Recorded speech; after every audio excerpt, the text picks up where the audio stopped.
Professor James Mitchell spent his entire career studying UFO sightings and alien encounters, but it wasn't until he plotted all the reported incidents on a three-dimensional star map that he discovered the horrifying truth.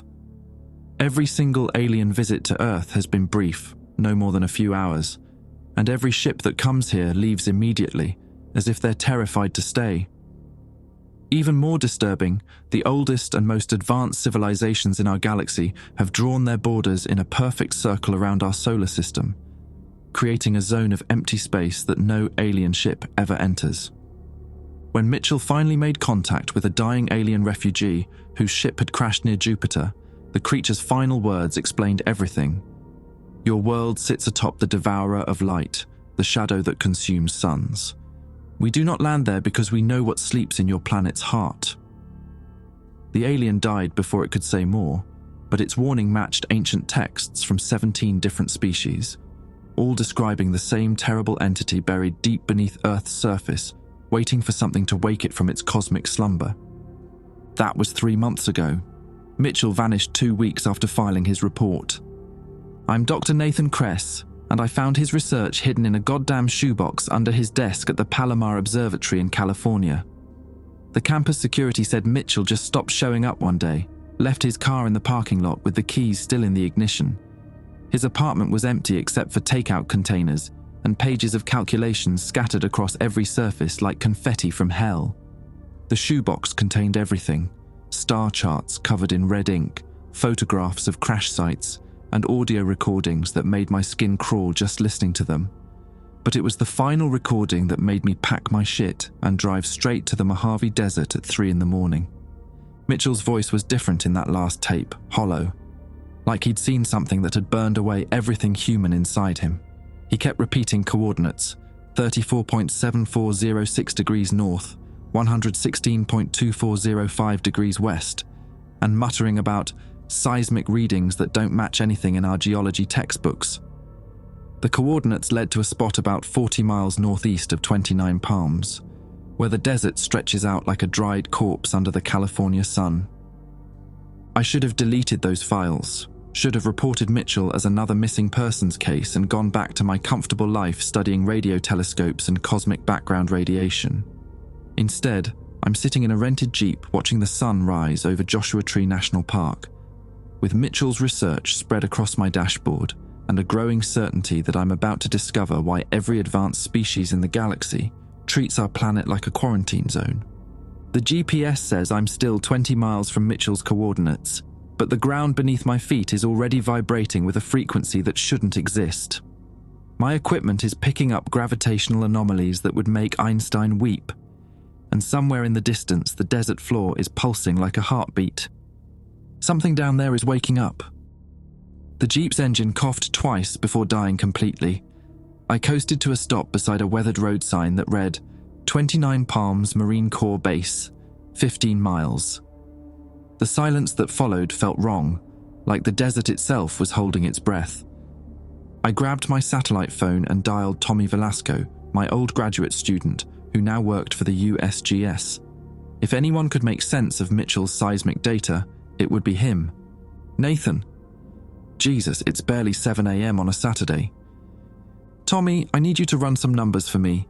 Geological survey stuff." A pause. "This about your missing professor friend? Dude, you've been obsessing over this for weeks." I spread Mitchell's charts across the hood of the Jeep, studying the red circles he'd drawn around specific geographical points. Each circle corresponded to reported UFO sightings, but more importantly, each one sat directly over fault lines that didn't appear on any official geological survey. "Listen to me. I'm sending you coordinates. I need you to cross-reference them with seismic activity in the Mojave region, particularly any deep Earth readings that don't match standard tectonic models." Tommy's voice sharpened. He knew that tone meant I was onto something big. "What kind of readings are we talking about?" I flipped through Mitchell's notes, finding the page where he'd calculated resonance frequencies. The numbers were insane. Vibrations originating from depths of nearly 400 miles, far deeper than any known geological activity. Subsurface oscillations at frequencies between 0.3 and 0.7 Hz. Continuous, not event-based. And Tommy. I paused, knowing how crazy this would sound. The epicenter appears to be moving upward. The line went quiet for so long I thought he'd hung up. Nathan, that's impossible. Geological formations don't migrate vertically at measurable rates. We're talking about rock layers that have been stable for millions of years. I pulled out Mitchell's final photograph, a satellite image showing heat blooms beneath the desert floor, arranged in what looked almost like a spiral pattern. The heat signatures formed a perfect circle, roughly 12 miles in diameter, with the coordinates I was driving towards sitting dead center. Just run the numbers, Tommy, please. Fine. But Nathan, if this turns out to be some bullshit conspiracy theory, I'm never answering your calls again. After he hung up, I tried starting the Jeep again, nothing. The dashboard lights flickered once, then died. I popped the hood and found the battery terminals corroded green, which was strange considering I'd rented this vehicle yesterday morning. The walk to Mitchell's coordinates took 2 hours across terrain that shifted between sand dunes and rocky outcroppings. Joshua trees dotted the landscape like scarecrows, their twisted arms reaching toward a sky that seemed too pale, too empty. About halfway there, my equipment started acting up. The electromagnetic field detector began clicking rapidly, registering readings that spiked and dropped in a rhythm that reminded me of Morse code. The GPS unit kept losing satellite connection, displaying error messages I'd never seen before. But it was the ground itself that made me nervous. Every few hundred yards, I'd step on what felt like solid rock, only to have my foot sink slightly, as if the earth beneath was softer than it appeared.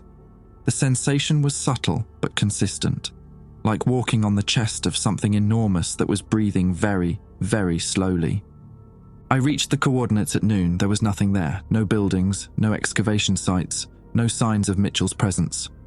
Just empty desert stretching in all directions, broken only by a circle of dead vegetation about 50 feet across. The plants inside this circle hadn't just died, they'd been bleached white, their molecular structure altered in ways that defied explanation. My phone buzzed with a text from Tommy. Your coordinates are fucking weird. No official seismic stations in that area, but I'm picking up readings from military installations nearby. Deep vibrations, exactly the frequencies you mentioned. Nathan, this shit is classified above my clearance level. I was typing a response when the ground beneath me shuddered. It wasn't an earthquake. Earthquakes have a chaotic, unpredictable quality. This was rhythmic, purposeful, like a massive heart beating far below. The vibration lasted exactly 3 seconds, then stopped. Then it happened again, 3 seconds, pause, 3 seconds. I knelt down and pressed my ear to the desert floor. The beating was clearer now, accompanied by something else. A low humming that seemed to come from everywhere at once. The frequency was just below the range of human hearing, but I could feel it in my bones, in the spaces between my teeth. Mitchell's final recording had mentioned this sound. He'd called it the sleeper's lullaby, and said it grew stronger every night he spent at these coordinates. He'd recorded it for 6 consecutive evenings before disappearing. I was setting up my own recording equipment when my satellite phone rang. Nathan, Tommy's voice was tight with fear. You need to get the hell out of there, right now. What did you find? The military installations around your location aren't monitoring seismic activity. They're monitoring containment breaches. There are 17 different agencies with active surveillance in that area, and they've all been tracking the same thing for the past 60 years. The humming grew louder, distinct harmonic patterns emerged from the sound, almost like a language. Tracking what, Tommy? Something they call the deep presence. Nathan, there are excavation records going back to 1962. They've been trying to reach whatever's down there for decades. The ground shuddered again, and this time the vibration lasted 10 seconds instead of 3. Tommy, I need you to... The line went dead. Not a disconnection. Dead. Like every satellite between here and civilization had simply stopped existing. The humming intensified, and now I could distinguish individual tones within the harmonic layers. It sounded almost musical, if music could be composed by something that had never heard a human voice. I fumbled with my recording equipment, desperate to capture what Mitchell had documented. That's when I saw the vehicles. 3 black SUVs cresting a ridge about a mile away, moving fast across terrain that should have been impassable. Behind them, a military transport helicopter swept low, kicking up dust clouds that obscured the horizon. I grabbed Mitchell's research and stuffed it into my backpack, then started running toward a cluster of boulders that might provide cover. The desert floor continued its rhythmic pulsing beneath my feet, and with each step I took, the vibrations grew stronger. The helicopter reached me first. It circled twice, close enough that I could see the pilot's face behind his visor. Professional, calm, like this was routine. No insignia on the aircraft, no identification numbers. Just matte black metal and the steady thrum of rotor blades. A voice boomed from external speakers. "Dr. Kress, please remain stationary. We're here to assist." Like hell they were. I kept running, but the SUVs had already flanked my position. They formed a loose triangle around the boulder cluster, engines running, occupants invisible behind tinted windows. The helicopter landed 30 yards away, and 2 figures emerged from the passenger compartment. The first was a thin man in his 50s, wearing a suit that probably cost more than my yearly salary. The second made me stop running entirely. He was huge, not just tall, but built like he'd spent his life wrestling bears for sport. Military bearing, but not current military. Something older, more specialized. The kind of man who knew 17 ways to kill someone with a ballpoint pen and had probably used at least half of them. "Dr. Nathan Kress," the thin man called out, his voice carrying easily across the desert. "My name is Director Walsh. This is my associate, Mr. Garrison. We'd like to speak with you about Professor Mitchell's research." I ducked behind a boulder, trying to process how quickly they'd found me. The only people who knew I was here were Tommy and my department head at Caltech, and I'd told both of them I was just taking a weekend camping trip. "How did you—" "Your colleague, Mr. Velasco, contacted us after reviewing the geological data you requested," Walsh interrupted. "He was quite concerned about your safety." The humming from below suddenly shifted pitch, dropping to a frequency that made my ribcage resonate. The desert floor around the dead vegetation circle began to crack, revealing glimpses of something dark and metallic beneath the sand. Garrison spoke for the first time, his voice a gravelly whisper. "Sir, we're seeing structural emergence. Recommend immediate evacuation." Walsh held up a hand. "Dr. Kress, I need you to understand something. What you're investigating here isn't just dangerous. It's been classified at the highest levels of government secrecy since 1962. Professor Mitchell was working under our authorization, and his disappearance was anticipated." That got my attention. I peered over the boulder. "You knew he was going to vanish?" "We knew he was getting too close to something that has killed every researcher who's attempted direct contact over the past 60 years.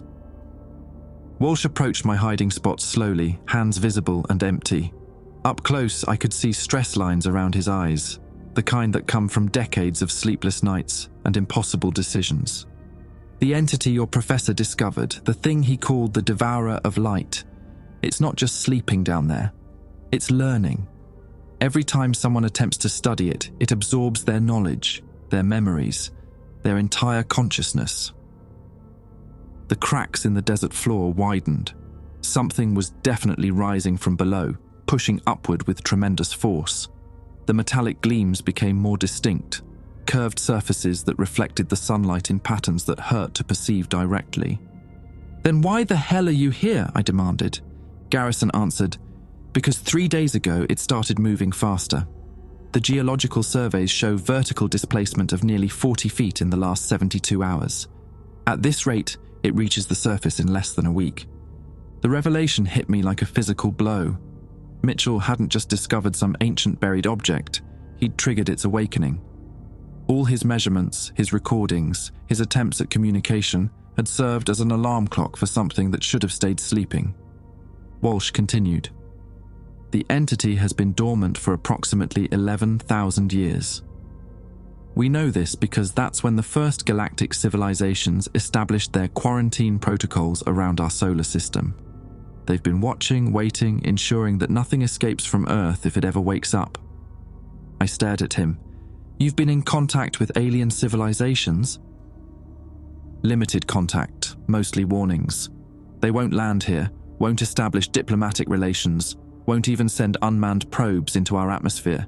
They consider Earth a containment site, and humanity an unwitting prison guard for something too dangerous to destroy. The humming reached a crescendo, and suddenly the desert floor around us bulged upward like a massive blister. Cracks spread outward in perfect geometric patterns, too precise to be natural. The metallic surface beneath was clearly visible now, not buried technology but living tissue that had become mineralized over millennia. "Jesus Christ," I whispered. Garrison was already moving toward the helicopter. "Sir, we need to go. Now." But Walsh didn't move.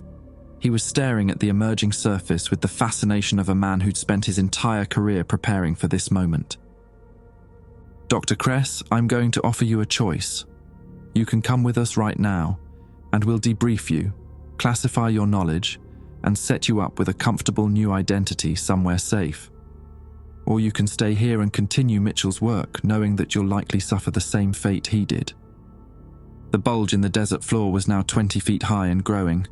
Wisps of vapor escaped from the cracks, not steam, but something that shimmered with its own internal light. What happened to Mitchell? Walsh's expression darkened. "We found his body yesterday, or what was left of it. He was still alive, technically, but his mind had been excavated, hollowed out. The entity had taken everything that made him human and left behind just enough consciousness to suffer. That should have terrified me. Instead, I found myself walking toward the emerging surface, drawn by a curiosity that felt both entirely my own and completely foreign. "The recordings," I said, "Mitchell's final recordings. Were they real?" "Every word, including the alien refugee's warning about the devourer of light. What Mitchell didn't include in his research was the rest of the refugee's message." I stopped walking. "What else did it say?" Walsh looked me directly in the eyes. "It said the entity doesn't just consume light and consciousness, it consumes time itself. And when it reaches full awakening, it won't just devour our world, it'll devour our history, erasing humanity from the timeline as if we'd never existed." The helicopter engine spun up to full power. Garrison was shouting over the noise, "30 seconds, sir!" The bulge cracked open with a sound like cathedral bells made of bone and shadow. The sound stopped. Everything stopped. The helicopter rotors ceased their spinning, frozen mid-rotation like someone had pressed pause on reality itself. Garrison stood motionless beside the aircraft, one foot on the landing skid, his mouth open in a shout I couldn't hear. Even the wind had died, leaving the desert in a silence so complete it felt like being buried alive. Only Walsh and I could still move, and when I looked at him, I saw the same recognition in his eyes that must have been in mine. We were outside normal time somehow, caught in a bubble of suspended moments while something ancient stirred beneath our feet. "This is why Mitchell vanished," Walsh said quietly. His voice sounded strange in the absolute stillness, like words spoken in a cathedral made of vacuum. "Time distortion fields. The deeper it rises, the more it warps local space-time." The crack in the desert floor widened with a grinding sound that seemed to come from inside my skull rather than from the earth itself. What emerged wasn't metal after all. It was organic tissue that had been compressed and fossilized over millennia, but was now reconstituting itself, becoming soft and wet and alive. It looked like the inside of an enormous eye. The iris was roughly 30 feet across, composed of concentric rings of tissue that shifted between deep purple and absolute black. But it wasn't the size that made my legs weak. It was the intelligence behind it. This thing was looking at me, studying me with the patient curiosity of something that had all the time in the universe. Walsh grabbed my arm. "Don't make direct eye contact." That's how it extracts memories. Too late. The moment our gazes met, I felt something cold and surgical sliding through my thoughts. Not painful, just wrong, like having someone else's fingers rifling through the filing cabinets of my mind. Images flashed past, my childhood in Ohio, my first telescope, the night I decided to become an astronomer, every equation I'd ever memorized. But then it found something else, something I'd forgotten about completely until this moment. The dreams. I'd been having them for months, maybe longer. Dreams of vast underground spaces filled with geometric patterns that pulsed with their own light. Dreams of voices speaking in mathematical sequences that somehow made perfect sense while I slept, but vanished the moment I woke up. The thing beneath the desert had been calling to me. "Oh fuck," I whispered. Walsh's grip tightened. "What is it?" I think I'm the reason it's waking up. The dreams, the compulsion to find Mitchell's research, even coming out here. None of it was my choice." The eye blinked. The motion took several seconds, a slow closing and opening that sent ripples of distorted space-time across the frozen desert. When it opened again, the pupil had dilated, revealing depths that seemed to stretch down forever. And something was climbing up from those depths. It was humanoid in shape, but wrong in every detail that mattered. Too tall, too thin, with joints that bent in directions human anatomy couldn't accommodate. Its skin was pale and translucent, showing the dark network of vessels beneath. But the worst part was its face, or what had been its face before something had hollowed it out and replaced the features with smooth, featureless bone. "Mitchell," Walsh said. The thing that had been Professor James Mitchell turned toward us with mechanical precision. When it spoke, the words came from everywhere at once, as if the desert itself had learned to use his voice. "Nathan, you came." "What did it do to you?" I couldn't keep the horror out of my voice. "It showed me the truth. The real reason why Earth is quarantined." Mitchell's corpse moved closer, each step perfectly synchronized with the pulsing of the great eye beneath us. "We're not the guardians of this thing, Nathan. We're its food supply. Every human consciousness that has ever existed, every thought we've ever had, it's all been harvested, stored, processed." Walsh was backing toward the helicopter, but the frozen time field held everything in place except us and the thing wearing Mitchell's skin. "That's impossible," I said. "People die. Their consciousness ends." "Does it?" The Mitchell thing tilted its head at an angle that would have snapped a living person's neck. "Or does it just get downloaded into something vast and patient and hungry?" The eye began to rise further out of the ground. Not just the iris now, but the entire organ, a sphere of living tissue the size of a small building, suspended somehow in the air above the desert floor. As it ascended, the time distortion field expanded, encompassing more of the landscape. I could see other frozen figures in the distance now. Soldiers, scientists, government officials, all standing motionless like statues in a museum of the moment before catastrophe. 11,000 years ago, Mitchell continued, his voice growing stronger as the eye rose higher. This thing was feeding on a different species. They called themselves the Architects, and they built wonders that spanned galaxies. When it finished consuming their civilization, it went dormant and waited for the next course. "The alien refugee Mitchell contacted," Walsh said suddenly. "It wasn't warning us about something sleeping in Earth's core. It was warning us about something that was already awake and feeding." The Mitchell thing smiled with teeth that had been replaced by geometric crystals. Every UFO sighting, every alien contact, every piece of evidence that life exists beyond Earth, it's all been orchestrated. A recruitment campaign designed to attract curious minds like yours, Nathan. The galactic quarantine isn't to keep something in, it's to keep us isolated while we're being farmed. "And now the harvest is ready," Mitchell said. "Thanks to decades of researchers like us mapping human consciousness, documenting our neural patterns, feeding it exactly the information it needed to begin the final collection." The great eye pulsed, and suddenly I could see them.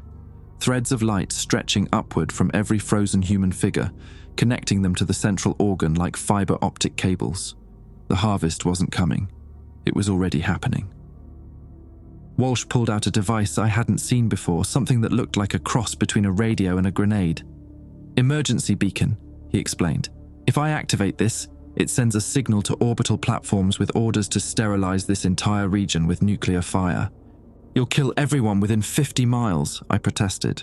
"Better than letting this thing reach full awakening. At least the rest of humanity might survive another few thousand years before it gets hungry again."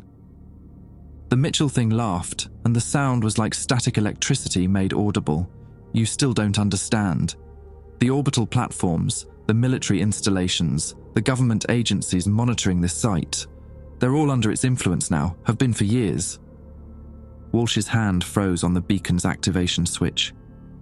That's not possible. Every person who's studied this phenomenon, every official who's been briefed on its existence, every soldier who stood guard over this location, they've all been touched by its consciousness. The moment you acknowledge its presence, it can see through your eyes, think with your thoughts, plan with your knowledge. Every government response, every containment protocol, every safety measure, all of it designed not to stop the creature, but to help it complete its feeding cycle without interference. The time distortion, I said, pieces clicking into place. It's not a side effect of it waking up. It's a tool. It can step outside linear time, influence past events, ensure its own awakening by manipulating the sequence of discoveries that led us here. Walsh looked at me with dawning horror. You're saying it orchestrated its own discovery? I'm saying it orchestrated everything, Mitchell's research, my finding it, your arrival here with the perfect timing to witness its emergence. None of it was coincidence. The great eye pulsed again, and the light threads connecting to the frozen humans grew brighter. I could see information flowing through them now. Memories, experiences, entire lifetimes of human consciousness being siphoned upward into that massive organ. Nathan, the Mitchell thing said, extending one impossibly long arm toward me. It's time to join the collection. Don't you want to see what lies beyond individual consciousness? What it's like to be part of something truly infinite?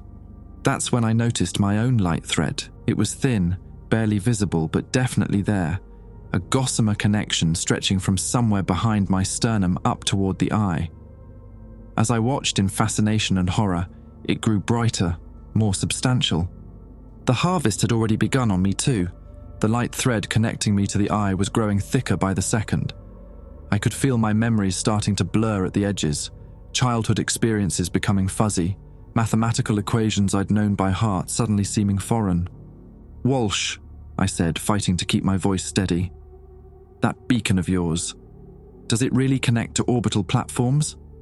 He was staring at his own emerging light thread with the expression of a man watching his execution. Yeah, why? Because I think the platforms might not be what you believe they are. The Mitchell thing laughed again. Show him, Nathan. Show him what your precious government has really been building in orbit. I didn't want to know what it meant, but the knowledge flowed into my mind anyway. Not from the creature, but from my own suppressed memories. Dreams I'd dismissed as stress-induced nightmares suddenly crystallized into coherent recollections. The orbital platforms weren't weapons, they were collection nodes. 16 satellite stations positioned around Earth's gravitational field, I heard myself saying, the words coming from a part of my mind that felt increasingly distant. Each one equipped with quantum consciousness transfer arrays, designed to harvest and store human neural patterns on a global scale. Walsh's face went pale. That's classified beyond my clearance level. How the hell do you know that? Because I helped design them. The admission came out before I could stop it. 3 years ago, I thought I was working on deep space communication arrays for SCI-FI, but the mathematical models, the quantum field calculations, they weren't for talking to aliens, they were for talking to this thing. The time distortion field flickered, and for a moment I could hear the helicopter rotors spinning again. Garrison's frozen shout became audible. Emergency beacon is compromised. Repeat. The emergency beacon is... Then silence returned, and Walsh's expression shifted from confusion to rage. You son of a bitch. You've been part of this from the beginning. No, I shook my head, trying to hold on to my sense of self as more memories drained away through the light thread. I was recruited without knowing it. The dreams, the compulsions, they've been guiding my research for years. Every breakthrough I thought was mine, every insight that advanced my career, it was all orchestrated to get me to this point. The great eye continued rising, now hovering nearly 100 feet above the desert floor. As it ascended, I could see the true scope of what was happening. Light threads extended not just from the frozen humans nearby, but from thousands, millions of points across the landscape, all converging on this central collection point. The entire Southwest, I whispered. Los Angeles, Phoenix, Las Vegas, every major population center within 500 miles. The Mitchell thing nodded approvingly. Regional harvest first, then continental, then global. The process takes approximately 72 hours once full awakening is achieved. Walsh was frantically working with his beacon device, trying to bypass what he now realized were compromised communication protocols. There has to be something, some fail-safe that isn't under its control. There is, I said, the words coming from knowledge I didn't remember acquiring. But you're not going to like it. The creature in Mitchell's body stepped closer, and I could see that what I'd taken for crystalline teeth were actually data storage matrices, living hard drives containing the compressed consciousness of everyone it had consumed. Tell him, Nathan. Tell him about the deep protocol. I didn't want to. Every instinct screamed against revealing what felt like humanity's last secret. But the light thread was pulsing now, each pulse drawing more of my will away, replacing it with something vast and patient and alien. Project Lazarus, I said, buried in the classified annexes of the Manhattan Project. If global consciousness harvesting exceeds 40% of baseline human population, automated systems activate a temporal reset sequence. Walsh stopped working on his beacon. Temporal reset? They bomb us back to the Stone Age, literally. Targeted electromagnetic pulses designed to destroy every piece of technology more complex than a wheel. The theory was that if humanity couldn't advance beyond primitive civilization, entities like this would lose interest and go dormant again. Jesus Christ, how far back? Approximately 12,000 years of technological development. The last time this thing fed successfully. The great eye pulsed, and suddenly the light threads connecting to distant population centers began flickering rapidly. Information was flowing at an unprecedented rate. Entire cities' worth of human consciousness being processed and absorbed in real time. Current harvest stands at 37%, the Mitchell thing announced cheerfully. 3% to trigger your species' final contingency. Of course, by then it won't matter. The reset systems are also under our influence now. That's when I felt it, a different kind of connection forming in my mind. Not the draining sensation of the light thread, but something warmer, more familiar. Tommy's voice, distant but clear. Nathan, if you're receiving this, the quantum entanglement array is working. We've got maybe 10 minutes before they trace the signal. I looked around wildly. Tommy, where are you? Underground facility in Nevada. Cheyenne Mountain was compromised 6 hours ago, so we moved to the backup site. Listen carefully. The creature isn't just harvesting consciousness. It's using human neural patterns to compute something massive, some kind of temporal equation. Walsh grabbed my arm. Can your friend help us? He's not just my friend, I realized with growing hope and terror. He's part of the failsafe system, the real failsafe. Tommy's voice continued. We've been monitoring the quantum field distortions around your location. Nathan, this thing isn't trying to consume humanity. It's trying to solve time travel. It wants to go back and prevent its own imprisonment 11,000 years ago. Worse. It wants to go back and consume the architects before they developed the quarantine protocols. If it succeeds, there'll be no galactic civilization to contain it. Nothing to stop it from consuming every conscious species in the universe. The Mitchell thing was no longer smiling. Clever little insects. But knowing the plan doesn't give you the power to stop it. Tommy's signal was getting stronger. Nathan, we need you to maintain your connection to the entity for exactly 4 more minutes. Can you do that? What happens in 4 minutes?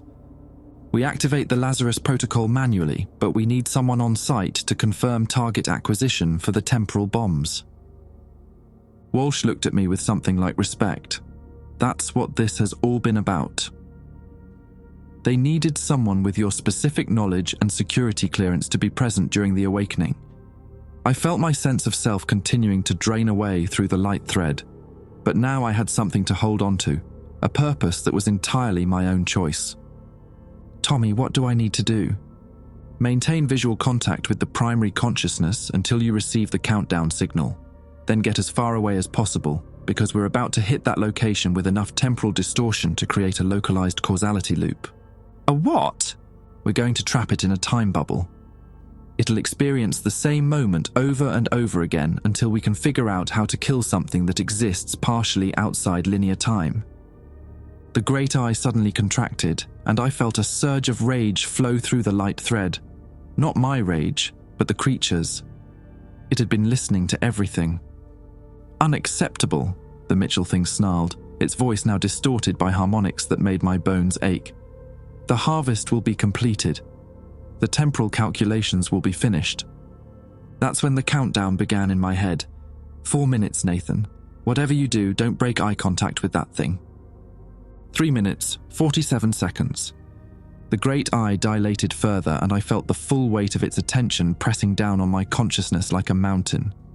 Every synapse in my brain was firing at maximum capacity just to maintain my individual identity against the crushing force of its alien intelligence.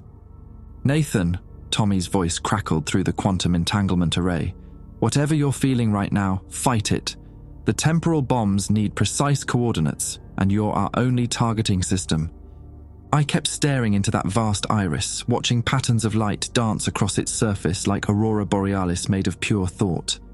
The creature was beautiful in a way that made my eyes water and my nose bleed, but I couldn't look away. Walsh was setting up some kind of device behind me. I could hear electronic beeping and the whir of cooling fans. "Backup beacon," he grunted. "If your friend's plan fails, I'm going to try something else." "Like what?" I asked, though speaking was becoming difficult. The light thread connecting me to the eye was now thick as a rope, pulsing with stolen memories and knowledge. "Remember what I said about nuclear sterilization? Turns out there's a warhead built into my beacon. 10 kilotons. Won't kill this thing, but it might slow it down." 2 minutes, 15 seconds. The Mitchell thing circled us slowly, its movements now completely inhuman, flowing like liquid rather than walking.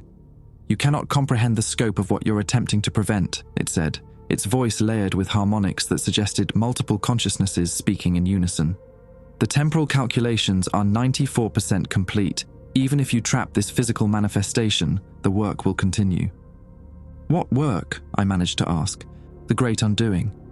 Every sapient species that has ever existed, every thought that has ever been thought, every moment of consciousness in the history of the universe, all of it will be absorbed, processed, and integrated into a single perfect intelligence." The eye pulsed, and suddenly I could see what it saw. Not just the desert around us, but every point in space and time where conscious beings had ever existed. Billions of worlds, trillions of lives, all connected by gossamer threads of light leading back to this moment, this place, this impossible hunger. It's not feeding on us, I realized, it's networking us. Every consciousness it absorbs becomes part of a vast computational matrix. Tommy's voice. 1 minute, 30 seconds. "Nathan, we're reading massive temporal distortions around your location. Whatever this thing is doing, it's accelerating." That's when I noticed Walsh's beacon wasn't just electronic. Part of it was organic, with pulsing veins and what looked like neural tissue integrated into the circuitry. "Walsh," I said carefully, "where exactly did you get that device?" He looked up from his work, and for the first time I saw doubt in his eyes. "Standard issue. Been carrying it for 15 years. 15 years? How long have you been working on this project?" "Since..." He paused, his expression becoming confused. "Since the beginning. Since we first detected the anomaly." The Mitchell thing laughed. "Show him, Nathan. Show him what he's really been carrying all these years." The knowledge flowed through our connection against my will. Walsh's beacon wasn't a weapon, it was an amplifier. Every time he'd activated it over the past decade and a half, he'd been feeding the creature information about humanity's defensive capabilities, our technology, our strategic thinking. "You son of a bitch," Walsh whispered, staring at the device in his hands. "You've been using me." "Using all of you," the creature confirmed. every government agent, every military officer, every scientist who studied this phenomenon. You've all been our unwitting servants, gathering intelligence, eliminating potential threats, ensuring that when the final harvest began, there would be no effective resistance. 45 seconds. The desert floor began to crack in geometric patterns radiating outward from the great eye. But these weren't random fissures. They were forming symbols, equations written in stone and sand that hurt to look at directly. Tommy's voice was urgent now. "Nathan, we're seeing reality distortion spreading outward from your position at nearly light speed. Whatever this thing is doing, it's rewriting the fundamental laws of physics." I looked closer at the symbols appearing in the earth. They weren't just equations, they were proofs. Mathematical demonstrations that time could be unwound, causality reversed, history rewritten. "It's solving the universe," I breathed, finding the cosmic source code and rewriting it. The great eye contracted suddenly and the light thread connecting us blazed with activity. I felt my consciousness being pulled in two directions, part of me flowing toward the creature, but another part being drawn somewhere else entirely. 20 seconds. "Nathan!" Tommy's voice was desperate.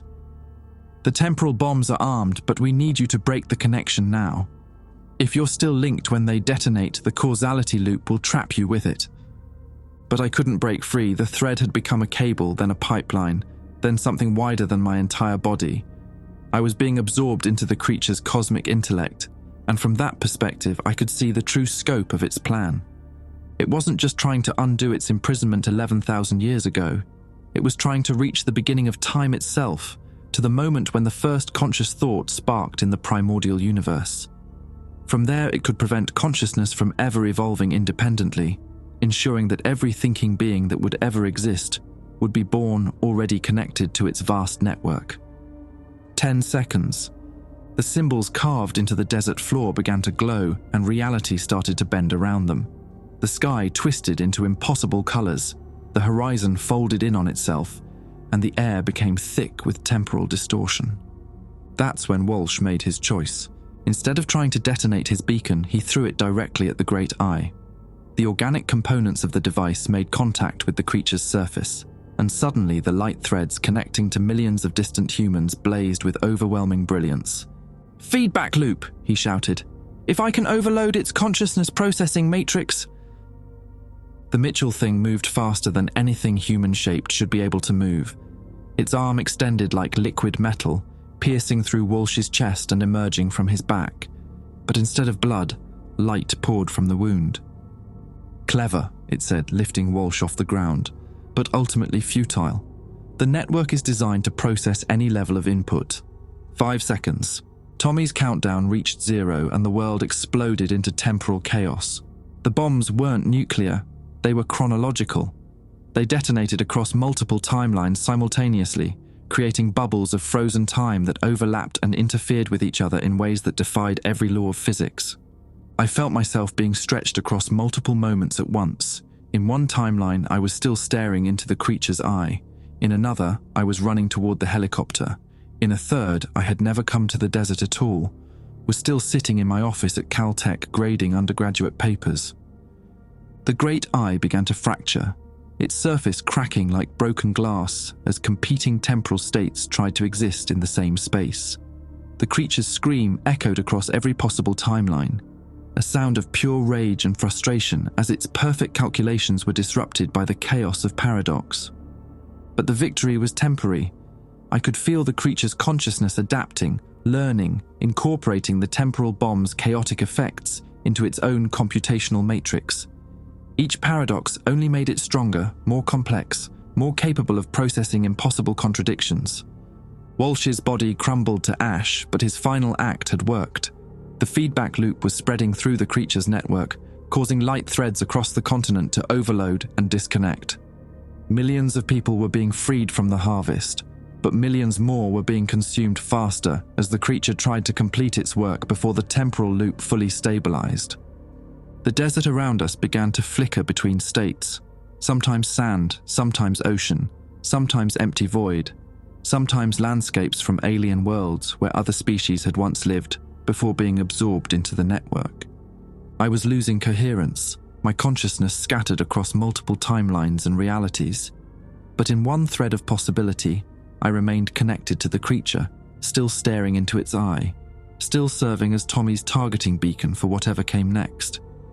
The great eye pulsed once more, and when it opened, I saw something that filled me with both hope and absolute terror. It was learning from the temporal bombs, reverse engineering their technology, preparing to use humanity's own causality weapons to complete the great undoing. And somewhere in the chaos of overlapping timelines, I heard Tommy's voice one last time. "Nathan, we're reading total causality collapse around your position. Whatever's happening there, it's spreading. The temporal loop is failing." The creature wearing Mitchell's skin smiled with crystalline teeth and spoke with the voices of every consciousness it had ever consumed. Time to finish what we started. In the quiet between temporal distortions, I found myself remembering my brother. Danny had been 8 years older, brilliant in ways that made NASA recruiters call our house when he was still in high school. He'd planned to study xenoarchaeology, a field that didn't even exist yet, but he was convinced we'd need it someday. "When we find evidence of other civilizations," he used to say, "someone's going to have to figure out how they thought." The drunk driver who killed him was doing 60 in a school zone. Danny never got to study alien civilizations, never got to prove his theories about non-human intelligence, so I did it for him, spent 20 years chasing his dreams instead of my own. Now, scattered across multiple timelines while an ancient horror consumed human consciousness, I finally understood why I'd really become an astronomer. Not for science, not for discovery, for the desperate hope that somewhere in the universe there might be a version of events where Danny lived, where brilliant minds like his weren't just snuffed out by random chance. The creature had been feeding on that hope for years. "Touching," said a voice that was almost Mitchell's, but not quite. I turned, difficult when you exist in 17 different temporal states simultaneously, and saw another version of my former colleague standing nearby.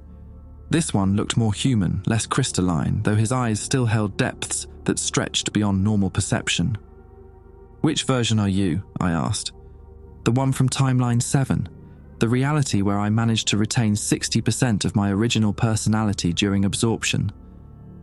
He gestured at the chaos around us, desert flickering between different epochs, the great eye fracturing and reforming, light threads writhing like living cables.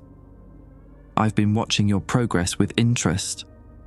Why aren't you trying to stop me?" Mitchell 7 smiled, and for a moment it was almost the expression I remembered from faculty meetings. "Because I've seen what comes after the great undoing." The creature showed me, thinking I'd find it beautiful.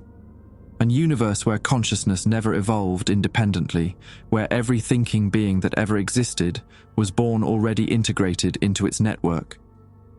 He paused, and I saw genuine horror in his inhuman eyes. "It's not paradise, Nathan. It's hell with perfect efficiency. No creativity, no wonder, no possibility of surprise or growth or love. Just endless computation in service of a hunger that can never be satisfied." The temporal distortions were stabilizing around us, reality settling into a configuration that hurt to perceive, but was at least consistent.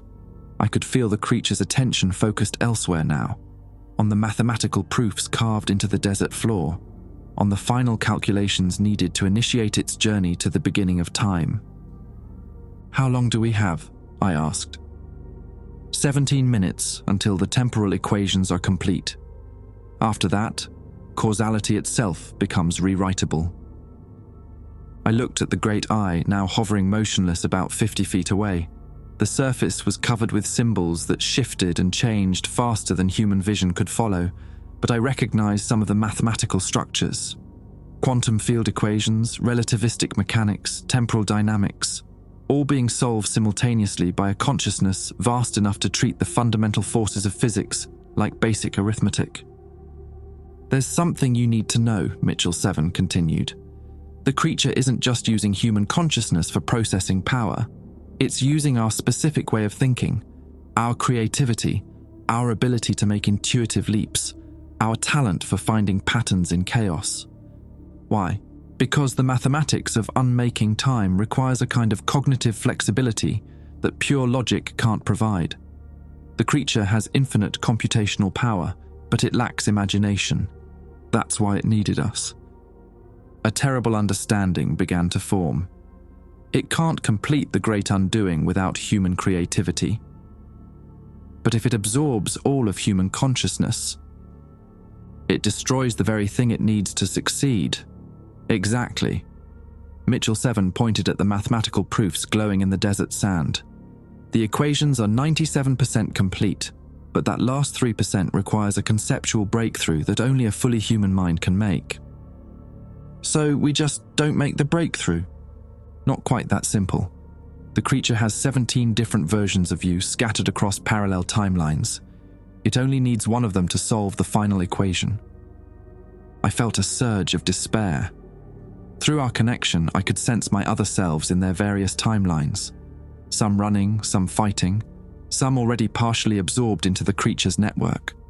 But all of them were me with my knowledge, my training, my particular way of approaching complex problems. There is one possibility, Mitchell 7 said quietly, but you won't like it. Tell me. The quantum entanglement array your friend Tommy has been using to communicate with you. It's not just a communication system. It's a consciousness transfer protocol. We could use it to copy your human creativity and intuitive thinking across all 17 timelines simultaneously. I stared at him. Copy my consciousness? What would that do to me? Fragment you permanently. Instead of one Nathan Kress, there would be 17 partial versions, each retaining enough humanity to solve the final equation, but lacking the coherent identity needed to be absorbed into the creature's network. The implications were staggering. I would essentially be committing suicide, not death, but the complete destruction of my unified self. 17 shadow versions of my personality would continue to exist, each carrying fragments of my memories and knowledge, but the person I was would cease to exist. And then what? The fragments solve the equation and complete the great undoing anyway. Mitchell 7 shook his head. That's the beauty of it. Each fragment would solve the equation differently, creating 17 incompatible versions of the temporal unmaking process. The contradictions would tear apart the creature's computational matrix from within. I thought of Danny again, of his brilliant mind snuffed out before it could contribute anything meaningful to the world. Was I really willing to sacrifice my own consciousness to prevent the same fate from befalling every thinking being in the universe? The answer came without hesitation. Yes. How do we do it? Mitchell 7 pulled out a device that looked like a cross between a smartphone and a crystalline growth. Modified quantum entanglement communicator. I've been working on it during the brief periods when the creature's attention was elsewhere. The consciousness fragmentation protocol is already loaded. Wait. Something was bothering me about his explanation. If you retained 60% of your original personality, why are you helping me? Aren't you still partially under the creature's control? His smile turned sad. Because the remaining 40% of me, the part that got absorbed, I can still feel it sometimes. And Nathan, it's screaming, constantly. An eternal wordless scream of pure terror and pain as it's processed by an intelligence so alien that human consciousness can't even maintain coherence within it. He held out the device. I won't let that happen to everyone who's ever lived. I took the communicator, feeling its weight like a judge's gavel. Through our connection, I could sense the creature's growing excitement as the temporal equations neared completion. In multiple timelines, other versions of myself were being presented with the same choice, and some of them were saying no, clinging to their individual existence even as the universe prepared to unmake itself. But in this timeline, in this moment, I thought of Danny and made my choice. Tommy, I said into the device, are you receiving this? Nathan! Jesus, we thought we'd lost you. The temporal readings from your location are off the charts. Tommy, I need you to activate Protocol Lazarus 7. Full consciousness fragmentation across all available quantum channels. A pause. Nathan, that's a one-way process. You understand what you're asking me to do? I understand. Another pause, longer this time. The other sites are reporting similar requests from alternate timeline versions of you. Looks like you're making the same choice across multiple realities. Good. That means it'll work. Nathan. Tommy's voice was thick with emotion. I'm sorry. Don't be. This is what Danny would have done. I looked at Mitchell 7, who nodded encouragingly. The great eye was pulsing faster now, the mathematical proofs in the sand approaching completion. Through our connection, I could feel the creature's anticipation like a physical weight. Tommy, initiate on my mark. 3, 2. In that final second, I allowed myself to remember everything I was about to lose. Childhood summers in Ohio, the first time I saw Saturn through a telescope, the satisfaction of solving a difficult equation, the hope that somewhere in the universe, conscious beings were living full, complete lives free from ancient horrors. Mark. The quantum entanglement array activated, and I felt myself shatter across 17 different realities. The fragmentation felt like being turned inside out by mathematics. One moment, I was Nathan Kress, singular and whole, standing in a desert that existed in 17 different temporal states simultaneously. The next, I was scattered, 17 partial versions of myself, thinking 17 different thoughts, while sharing the same fundamental memories. Nathan Prime remained in the original timeline, watching the great eye pulse with increasing urgency as it approached the final calculations. Nathan 2 found himself in a reality where the desert was covered with ice, the creature's emergence having somehow triggered a localized climate shift. Nathan 7 stood beside Mitchell 7 in a timeline where the government forces had never arrived, leaving just the two of them to witness the end of everything. But it was Nathan 13 who made the first breakthrough.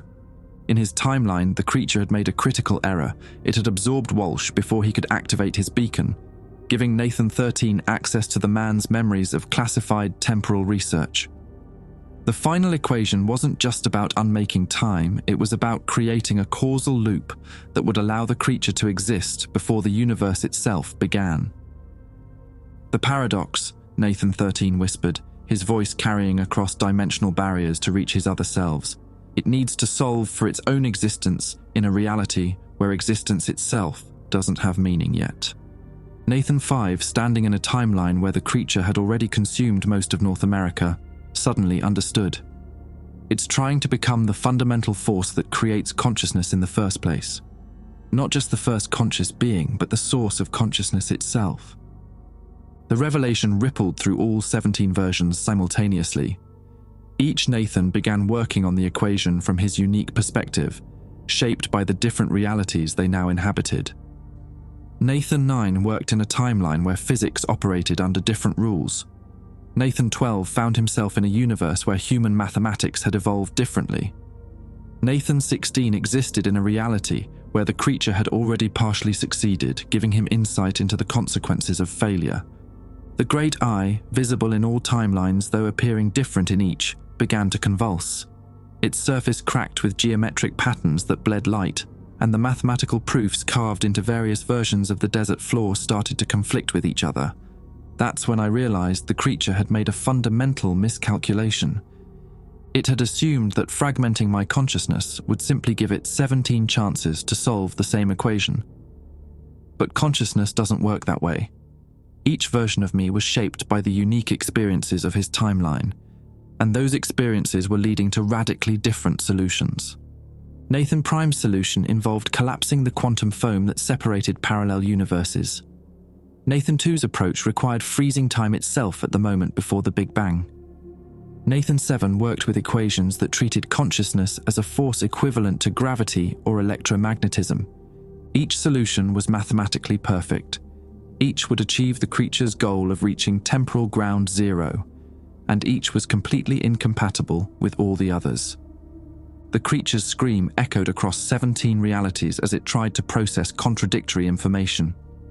Its vast computational matrix, designed to absorb and integrate any form of consciousness, began to tear itself apart, trying to reconcile impossible paradoxes. But the thing was learning, adapting. I could feel it attempting to isolate each timeline, to process the solutions separately rather than simultaneously. If it succeeded, it would simply choose the most viable approach and discard the rest. That's when Mitchell 7 made his move. In timeline 7, he approached the great eye with something clutched in his remaining human hand.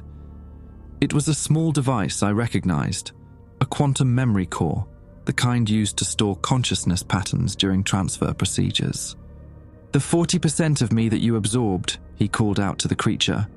"I've been carrying it around since my transformation. A backup copy of everything you took from me." The creature's attention shifted to him, and I felt a moment of confusion ripple through its vast intelligence. It had assumed that absorbed consciousness was permanently integrated, that there could be no duplicate copies. Mitchell 7 smiled and activated the memory core. What happened next was like watching a cosmic immune system reject a foreign transplant. The creature had already processed and integrated Mitchell's consciousness, incorporating his knowledge and memories into its computational matrix. Suddenly confronted with an identical copy of that same consciousness, its neural architecture began to experience something unprecedented: doubt. Not logical uncertainty which it could process and resolve, but genuine psychological doubt, the uniquely human experience of questioning one's own perceptions and conclusions. The doubt spread through the creature's network like a virus. Every absorbed consciousness it had processed began to generate duplicate instances, phantom copies of memories and personalities that couldn't be integrated without creating paradoxes. Across all 17 timelines, the great eyes began to hemorrhage light. The mathematical proofs carved into the desert floors started contradicting themselves, equations rewriting themselves in real time as the creature's computational matrix struggled to maintain coherence. "Now," Nathan 13 shouted across dimensional barriers, "while it's vulnerable." We didn't coordinate what came next. We didn't need to.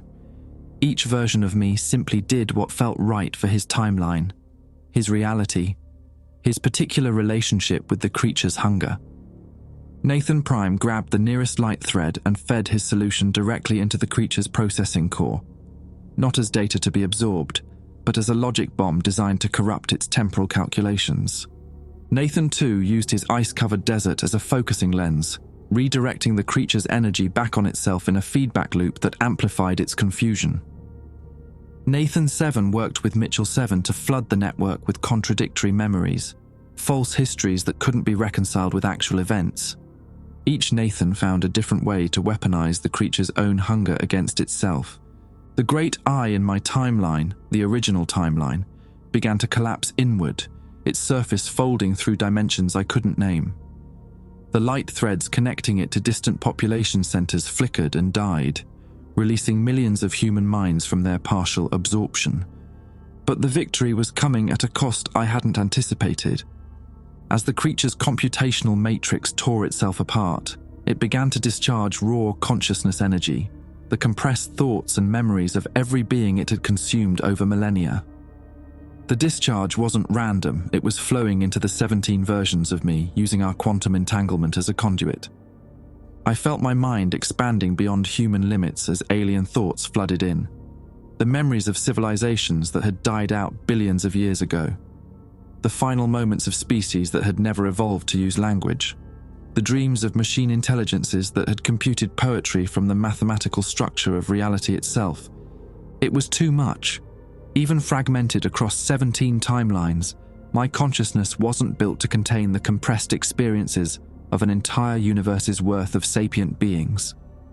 Nathan 4 was the first to break, his mind shattering under the weight of 1 trillion alien memories. Nathan 11 followed seconds later, then Nathan 6. One by one, my fragmented selves were burning out like overloaded circuits. But as each Nathan died, he passed his unique solution to the surviving fragments, creating a cascade of knowledge that was somehow greater than the sum of its parts. Nathan 13 and Nathan 7 merged their solutions, creating something entirely new, not a way to unmake time, but a way to isolate temporal threads, to quarantine dangerous causality loops before they could spread. Nathan 2 and Nathan 16 combined their approaches to develop a method for containing consciousness-eating entities in stable dimensional pockets. By the time only 3 of us remained, Nathan Prime, Nathan 7 and Nathan 13, we had assembled something unprecedented, a complete understanding of how to not just defeat the creature, but to prevent others like it from ever emerging. The great eye collapsed completely, its surface folding in on itself, until nothing remained but a point of absolute darkness floating 3 feet above the desert floor. The mathematical proofs carved into the sand began to fade, their light dimming as the equations became inert. The creature wasn't dead. Beings like that didn't die in any conventional sense, but it was contained, trapped in a dimensional pocket where it could experience only its own thoughts for the rest of eternity.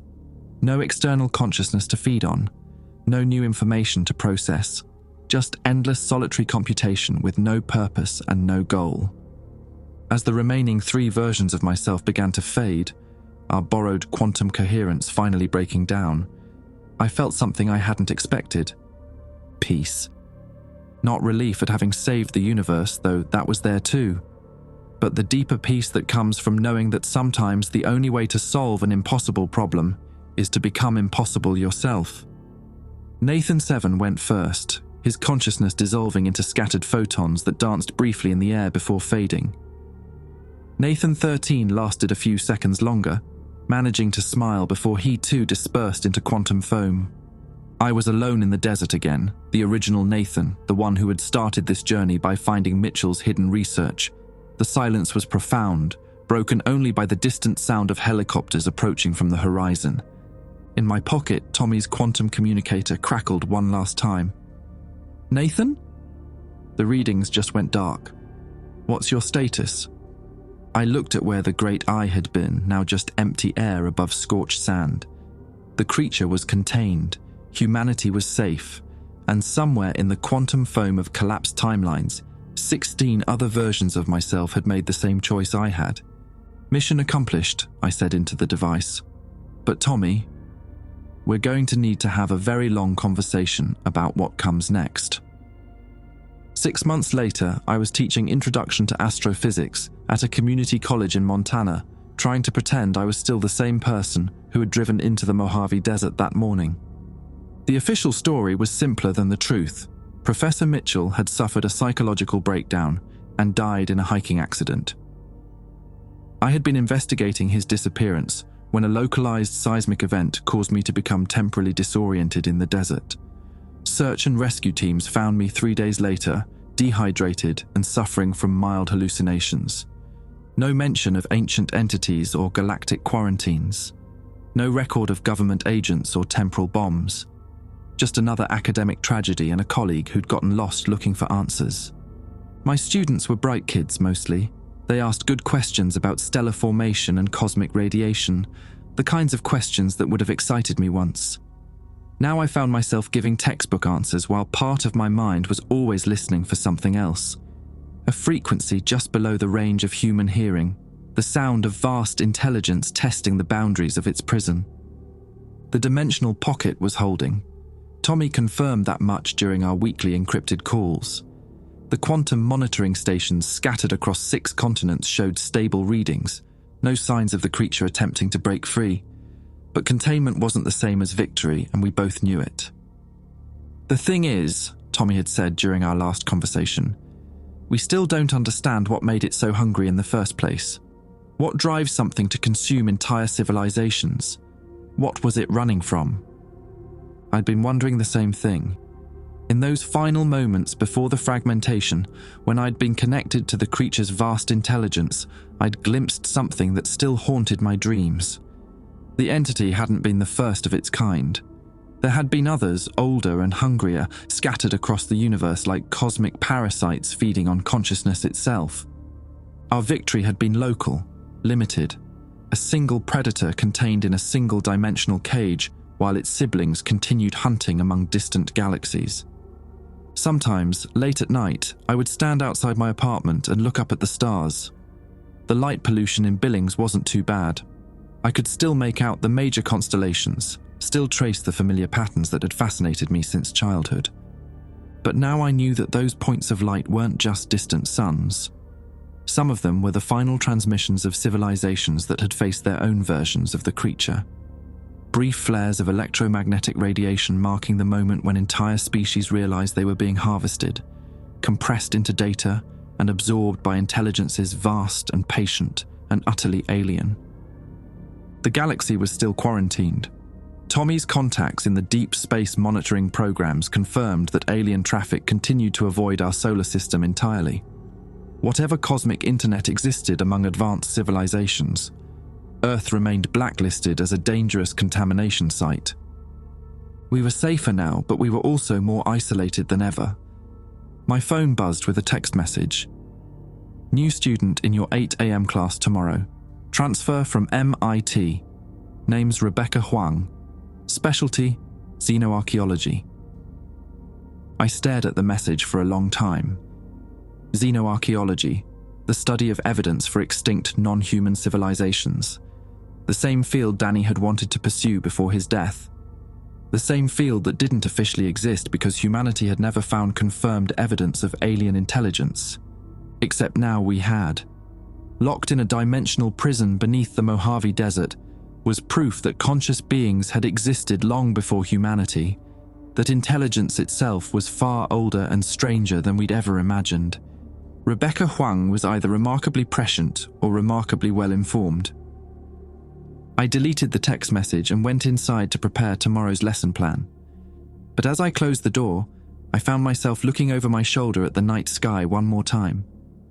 Somewhere up there, something was watching, something patient, something that had learned from its siblings' mistakes. The harvest would continue, just not here, not yet.